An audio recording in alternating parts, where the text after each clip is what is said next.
Hello बंधुरा केमन आछो सबाई आशा करी सबाई खूब भालो आछो आमराओ खूब भालो आछि এই মুহূর্তে কিন্তু যবে এই ভিডিওটা তুলেছি তবে কিন্তু আমি ভালো ছিলাম না একদমই ভালো ছিলাম না এটা আগস্ট মাসের তো ভিডিও আর আগস্ট মাসটা হচ্ছে আমার কাছে ভীষণ একটা পছন্দের মাস কারণ এই মাসে আমার ছেলে হয়েছে মানে ছেলের জন্মদিন আমার হাজবেন্ডের জন্মদিন আমার খুব প্রিয় একটা মানুষ সেটা হচ্ছে আমার ছোট পিসি মানে আমার দুই পিসিরই বার্থডে বাট আমার ছোট পিসি আমার ভীষণ মানে আমার মা বলতে পারো তো ছোট পিসি তো নেই আমার হাজবেন্ড আর আমার ছেলের জন্মদিন ভীষণ কাছাকাছি তো প্রত্যেক বছর এই সময়টা আমরা চলে যাই হায়দ্রাবাদে কিন্তু এবারে ছেলের জন্মদিনে তো যাওয়া হয়নি কারণ ছেলের একটু নিজের কাজকর্ম বেশি ছিল বলে আমরা এমন সময় গেছি 15th আগস্টে গেছি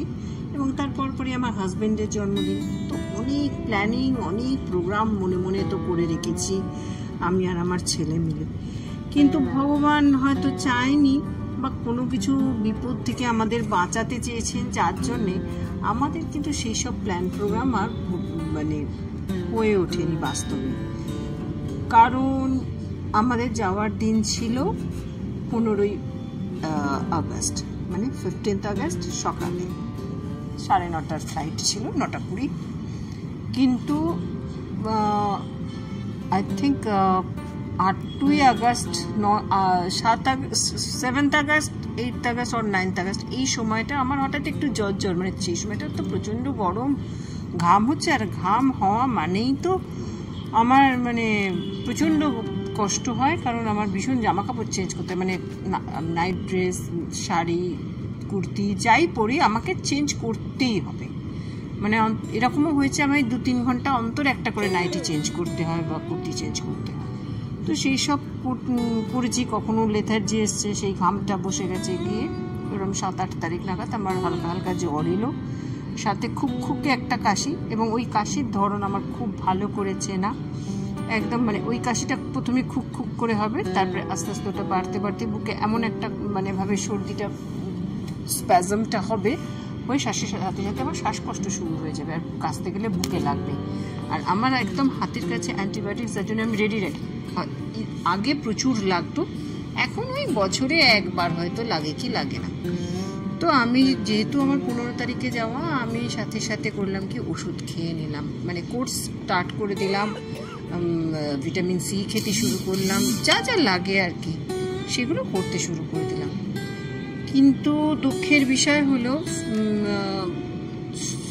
13 তারিখেও আমি যেন মাথা তুলতে পারছি না আমার জ্বরটা নেমে যাচ্ছে কিন্তু আমি তা সত্ত্বেও মাথা তুলতে পারছি না আবার জ্বরটা ঘুরে ঘুরে আসছে তাও কোনো রকমই ওষুধ খেয়ে 15 তারিখ সকালে যখন বেরোলাম আকাশটা দেখে ভীষণ মনটা ভালো হয়ে গেল মনে হলো যেন আমি নাচতে নাচতে যাচ্ছি খুব ভালো লাগছে আনন্দ হচ্ছে ছেলের কাছে যাচ্ছি কষ্ট করে একটু একটু করে তো ওর জন্য রান্না বান্নাও করে নিয়ে গেছি ট্রেনে উঠে খুব খুকে কাশি হচ্ছিল তো তখন মনটা অত ওই কাশির দিকে যাচ্ছিল না মনে হচ্ছিল আকাশের মধ্যে ভেসে ভেসে যাচ্ছি ওপর থেকে মা গঙ্গাকে দেখছি মনে হচ্ছিল আমার যেন ডানা লেগে গেছে আমার প্রত্যেক মানুষ ভাবে যদি পাখি হতাম তাহলে আকাশে উড়তে পারতাম মেঘের মধ্যে দিয়ে যেতে পারতাম আমি যেন সেইগুলোই চিন্তা করছিলাম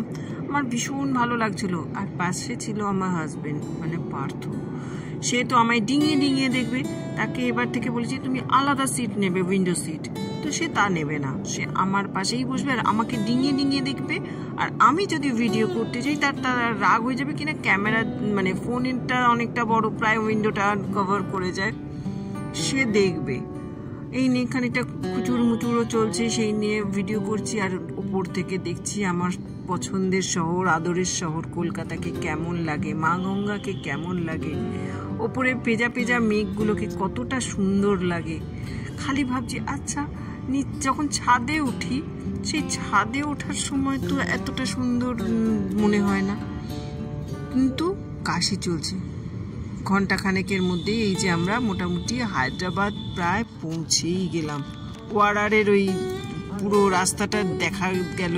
সেটাও পার্থকে বলছি, দেখো কি সুন্দর ওয়াটারটা দেখা যাচ্ছে। আর হায়দ্রাবাদের এদিকটায় না পুরো মেঘগুলো অতটা মানে ইয়ে ছিল না বলে পরিষ্কার, নিচটা সবুজ গ্রিনারি, রাস্তা ফাস্তা দেখা যাচ্ছিল। কলকাতায় যেমন কি প্রচুর মেঘ ছিল। আর তখন আমি মনে ভাবছি কতকেই ফ্লাইট ল্যান্ড করবে, এবার আমি গাড়িতে বসবো আর চলে যাব ছেলের কাছে। কিন্তু প্রবলেমটা হলো এইখানে। প্রবলেম বলতে তখন তো বুঝিনি, পরে বুঝতে পারলাম যে আমি ফ্লাইট থেকে বেরিয়েই যখনই যেতে যাচ্ছি দেখছি আমি হাঁটতে পারছি না, হাঁটতে গেলে সাংঘাতিক শ্বাসকষ্ট। তো কোনো রকমে ফ্লাইট থেকে বেরিয়েই রেডিও কার্ড যেগুলো থাকে সেইগুলো তো পেয়ে গেলাম, সেইগুলোতে উঠে পড়লাম কোনো রকমে।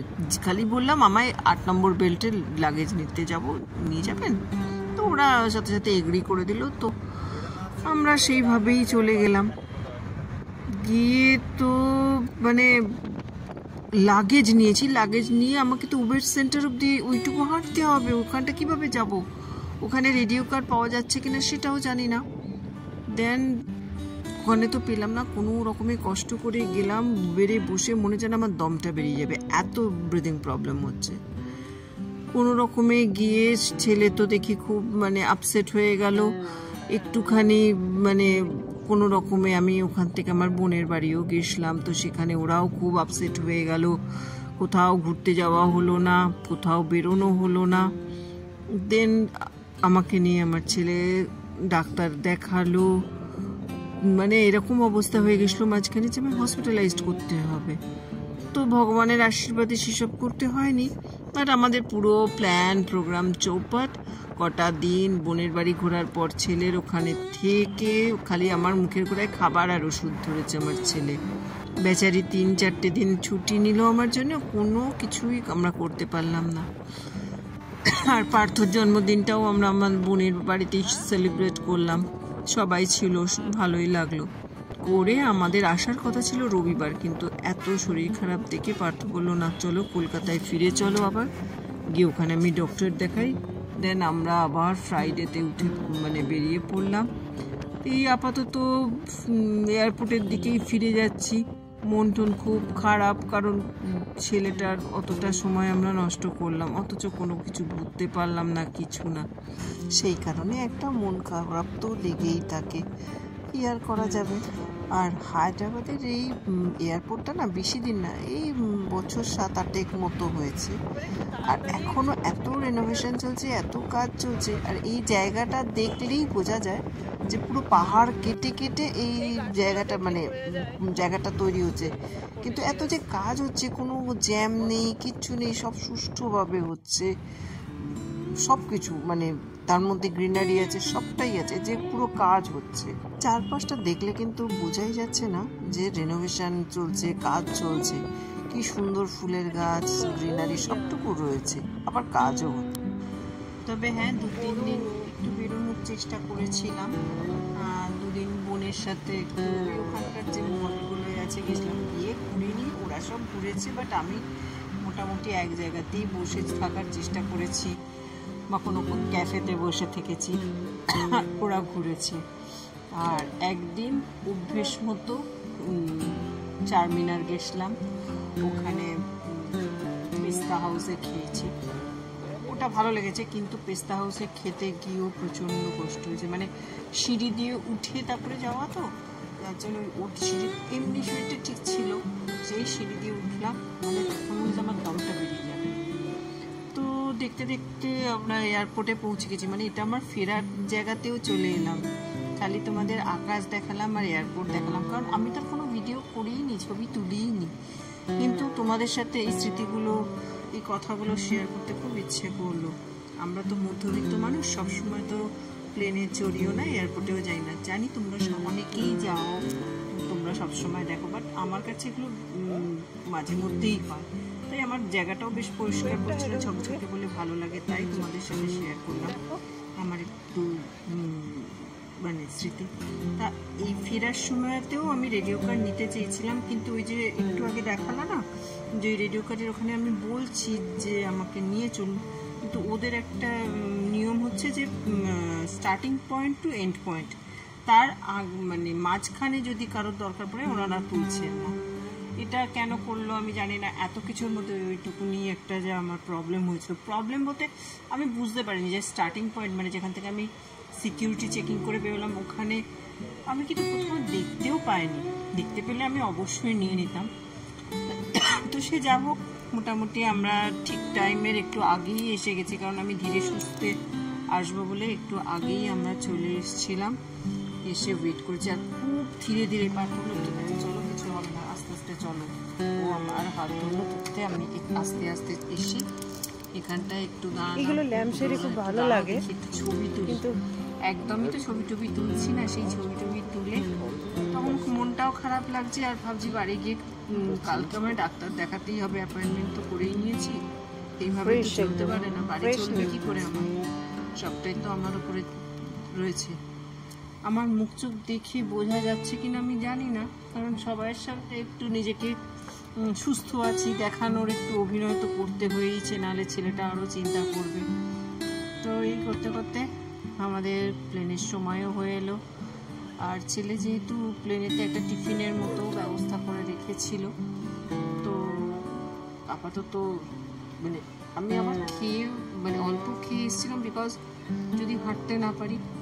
আর পার্থ তো প্রচণ্ড জোরে হাঁটে, ও আগে আগে এগিয়ে যাচ্ছে ওর নিজের স্পিডে, আমার মাঝখানে দাঁড়িয়ে পড়ছে। বুঝতে পারছি যে ওর নিজের গতিতে এগোচ্ছে।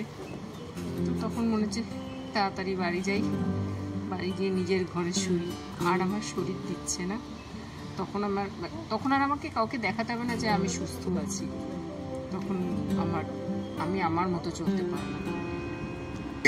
তো আমরা আপাতত সিটে বসে পড়েছি, ফেরার জন্য রেডি হচ্ছি। আর বাবা সমানে ভয় পায় প্লেনে উঠলি, যেই প্লেনে উঠুক বাবার ভেতর যেন ঢিপ ঢিপ করে সবসময়। আর এটা স্বাভাবিকই, কদিন আগে যা ঘটে গেল তারপর তো আরও স্বাভাবিক কথা। সে যা হোক, এবারের ঘোরাটা আমাদের এইভাবেই হলো। ছেলেকে দেখিয়ে এলাম, এটা সবচেয়ে বড় কথা। ছেলের জন্য কিছু রান্না করে নিয়ে গেছিলাম, সেগুলোকে খাওয়াতে পারলাম, বোনদের খাওয়াতে পারলাম, এটাই আনন্দের। তার চেয়ে কিন্তু আমার জন্য যে ওর ছুটিটা নষ্ট হয়ে গেল এটাই খারাপ লাগছে। তো চলো, অনেক কথা বললাম তোমাদের সাথে, এবার ফিরে যাওয়ার পালা, বাড়ি ফেরার পালা।